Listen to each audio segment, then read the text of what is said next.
Salut les oracles, nous sommes tous des oracles. Aujourd'hui dans la communauté de l'oracle, nous allons parler de comment développer ses dons. Je suis Caroline. Et je suis Eloa. Nous sommes ensemble depuis plus de 8 ans et nous avons dépassé le plus gros challenge de toute relation, passer du couple blessé au couple sacré.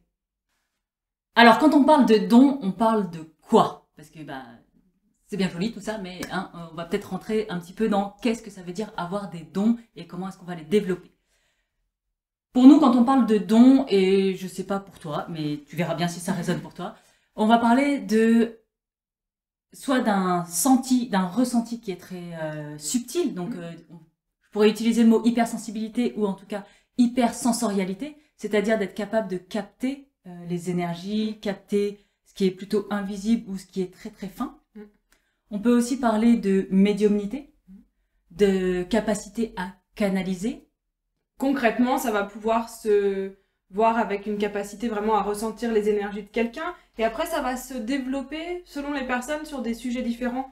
Toi, par exemple, t'as la capacité de ressentir l'énergie de la personne au niveau du physique, des maladies physiques, des problèmes vraiment... pas que physiques, mais quand même en lien avec le corps. Plus qui est plutôt corporel et qui touche à la santé, donc plus à l'énergie. J'ai quelque chose de plus énergétique ou magnétique. Voilà. Même si c'est pas la seule chose que tu sais faire, t'as une très forte facilité à ça, alors que peut-être moi j'ai plus facilement accès à des messages, c'est pas forcément des messages, mais l'intérieur le ressenti intérieur de la personne, qu'est-ce qu'elle a comme émotionnel en fait. Ouais, ou aussi une capacité, Caroline, elle a quelque chose qui touche vraiment à la vision, donc à la capacité de voir les choses, de voir les évidences, de percevoir, et c'est vraiment, ça touche vraiment à tout ce qui est visible dans l'invisible. Voilà. Typiquement, le genre de choses qui peut arriver, c'est que quand quelqu'un m'appelle la première fois que quelqu'un m'appelle pour prendre un rendez-vous, pour travailler ensemble, moi je sais déjà où la personne elle va dans 1 an, 2 ans, 5 ans. C'est quoi le truc qui l'appelle, même si la personne ne le sait pas encore. C'est ça. Des fois, ça peut prendre du temps du coup à... En règle générale, ça prend... à se matérialiser si la personne n'est pas prête à l'entendre, et ça c'est totalement ok. Mais j'ai cette capacité de voir ça. Alors que moi, je vais plus regarder justement de quels sont les ancrages, quels sont les blocages émotionnels, quels sont les nœuds énergétiques qui se trouvent. Donc, je vais être plus dans quelque chose qui est déjà là. Caroline, elle va plutôt aller voir ce qui est en train de venir. Donc, c'est intéressant de... Ouais, donc après, les dons, voilà, se développent de plein de manières différentes. Mais ça va vraiment être, de manière générale, ce qu'on entend par ces dons, c'est cette capacité à capter ce qui n'est pas visible. Oui, tout ce qui touche du domaine du subtil et de l'invisible. Exactement. Et donc, ces dons-là, ils commencent à se manifester à partir de l'intuition, j'ai envie de dire. C'est quelque chose, c'est des dons intuitifs, c'est pas quelque chose qu'on peut mesurer avec un test de QI, par exemple. C'est plus, ça touche vraiment au domaine du ressenti, de ce qu'on est capable de capter à l'intérieur de soi. Et tout ça, ça part du cœur, de notre capacité à ouvrir notre cœur à tous ces ressentis-là. Alors déjà, ce qu'il faut savoir, c'est que nous avons tous accès à ces dons. Puisque, comme vient de le dire Eloa, ça part du cœur. A priori, tu me regardes, t'as un cœur. Donc, on a tous accès à ça. Certaines personnes vont le développer très tôt dans leur enfance. Il y a des personnes qui vont vous dire, moi déjà dans mon enfance, je pouvais parler aux fées, Je voyais les auras. Je voyais des gens parler aux morts. Il y a des gens vraiment dans leur enfance, c'est déjà développé. Ça veut pas dire que c'est les seules personnes qui ont cette capacité-là. On a tous cette capacité-là à partir du moment où on ouvre en fait la porte à l'intérieur de nous. Et souvent, la rencontre des flammes jumelles, qui crée comme un éveil spirituel des deux personnes, va ouvrir cette porte et activer ces dons. Maintenant, une des grosses erreurs qui peut être faite, c'est de penser que l'ouverture de la porte, ça va donner la puissance des dons et ça va, genre c'est fait. Puisque j'ai ouvert la porte à mes dons, j'ai des dons et je vais voir comment est-ce que je peux les développer, qu'est-ce qu'il faut faire pour les développer. La réponse, elle est hyper simple, c'est de pratiquer. C'est la seule manière de développer ces dons. Tu peux lire tout ce que tu veux sur le sujet, tu peux apprendre autant d'informations que tu veux, ça peut être utile à certains moments, je ne dis pas, mais la seule manière de développer ces dons, c'est de les pratiquer. D'ailleurs, je me souviens, pendant très longtemps, moi je me disais « Ah, je veux développer mes dons, je veux développer mes dons ».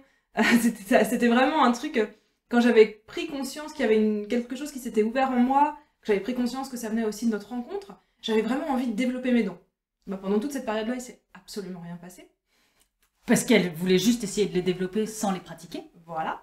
Et le jour où j'ai commencé, donc quand je me suis lancée à mon compte et que j'ai commencé à coacher, à accompagner des personnes, du coup, ça m'a mis dans la pratique réelle de mes dons, même si à ce moment-là, je m'étais pas spécialement rendu compte que c'était ces dons-là que j'allais utiliser pour accompagner. Mais en fait, ça m'a fait pratiquer et là, ça a fait une envolée vraiment énorme, ce qui m'a permis à un moment donné de canaliser un oracle, par exemple. Si je n'avais pas pratiqué, ça aurait été impossible. Donc, tu retiens bien que pour développer tes dons, quels qu'ils soient, que ce soit dans la communication aux animaux, la communication aux esprits de la nature, la médiumnité, parler à des morts, faire des soins énergétiques, faire du magnétisme, faire de la radiesthésie, faire du tarot, quel que soit le don, la seule façon de le développer, c'est pas de te mettre un doigt dans le cul pour voir si tu captes la 5G, c'est de pratiquer. Alors pratique, pratique, pratique. Moi, pour moi, c'est pareil, j'ai pratiqué, j'ai fait plusieurs années et plusieurs mois de pratique en massage, en réflexologie, en énergétique, et c'est comme ça que j'ai pu affiner mes ressentis. Et ce qui est important aussi quand tu pratiques, c'est que ça te permet aussi de valider en fait ce que tu vis et ce que tu ressens. C'est là où je voulais dire que l'information peut être intéressante. Je veux dire, tu as fait une année d'ostéo qui t'a donné quand même des informations énormes sur le corps humain. Mais que ça, juste l'information, en fait, en ostéo, tu as vraiment pratiqué aussi énormément. Ce que j'ai passé surtout dans mon année d'ostéopathie, c'est que j'ai passé une année à mettre mes mains sur des gens. Et c'est ça qui t'a donné vraiment cette sensibilité-là. C'est pas l'information que tu as reçue. Non, parce que d'ailleurs, l'information que j'ai reçue en ostéopathie, c'était une information qui est facilement trouvable dans n'importe quel livre. Je veux dire, t'achètes un bouquin d'anatomie, t'as l'information. Mais par contre, de mettre mes mains sur les corps, de sentir quelque chose, et ensuite qu'on me dise « ce quelque chose que t'as ressenti, c'est ça », je fais « ah ». Et là, ça ancre quelque chose. Donc, pour pratiquer, on fait quoi? Il y a plein de solutions pour pratiquer. C'est développe une pratique spirituelle. Est-ce que tu as une routine de yoga, de pleine conscience, de méditation? C'était fait exprès, tu l'as? Elle me tape. Qu'est-ce que je disais? Donc, une pratique. Et donc, pratiquer ton don. Je veux dire, si tu tires des cartes à plein de gens. Pratique. Si c'est quelque chose que tu as envie de faire avec nous, avec la formation qu'on a créée qui s'appelle Inspiration, qui est vraiment faite pour ouvrir ton canal de l'intuition, le développer et ouvrir ton cœur tout en étant fun, parce qu'on le fait avec un oracle et avec des tirages réguliers, on te met le lien juste en bas et tu peux découvrir notre formation Inspiration. Et à bientôt dans la communauté de l'oracle.